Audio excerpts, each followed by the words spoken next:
एक कप पवित्र जल घाव पर डाला गया और घाव अगले ही सेकंड चमत्कारिक रूप से भर गया।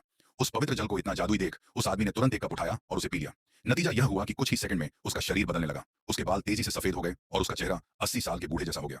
वह अमृता का अमृत पीना चाहता था, लेकिन नतीजा उल्टा निकला। 30 सेकंड से भी कम समय में वह और बूढ़ा होता गया और एक रोता हुआ बच्चा बन गया। उसने देखा कि वह उत्तर पश्चिम की ओर जाने वाला है और उसने महिला को अपने साथ खींचने की कोशिश की। उसके पीछे खड़ा आदमी तुरंत दौड़कर आया और महिला को पकड़ लिया, जिससे उसकी जान बच गई। गनीमत थी कि जिसने उसकी रक्षा की उसे चोट नहीं आई, लेकिन आयरन एग को इस पर भरोसा ही नहीं हुआ। उसने पूल में से एक और कप पिया और इस बार वह भी वहीं का वहीं रह गया। फिर उसने पवित्र कप को जमीन पर रख दिया और इंतजार करने लगा कि कोई और आकर उस पवित्र जल को पिए। 30 साल बाद वह गुफा एक सपाट मैदान में बदल गई। हैरानी की बात थी कि वह पवित्र जल अभी भी अपनी जगह पर ही था। एक आदमी जो 3 दिनों से रेगिस्तान में भटक रहा था, जैसे ही उसे उठाने के लिए आगे बढ़ा, कप अचानक सफेद हो गया। वह आदमी पल भर में एक ग्रे स्लेटी दर्पण जैसा बन गया और उसने अपने दोस्त को राख के ढेर में बदलते हुए देखा। शियाओही ने परवाह नहीं की और सीधे उस पवित्र कप की ओर बढ़ गया। उसने सोचा कि मरना ही है तो क्यों ना दांव लगाया जाए। फिर उसने पवित्र कप को मजबूती से पकड़ लिया और अजीब बात यह थी कि वह ग्रे दर्पण में नहीं बदला। पता चला कि शियाओही बहुत पुराने समय का व्यक्ति था। फिर उसने वह पवित्र जल पी लिया।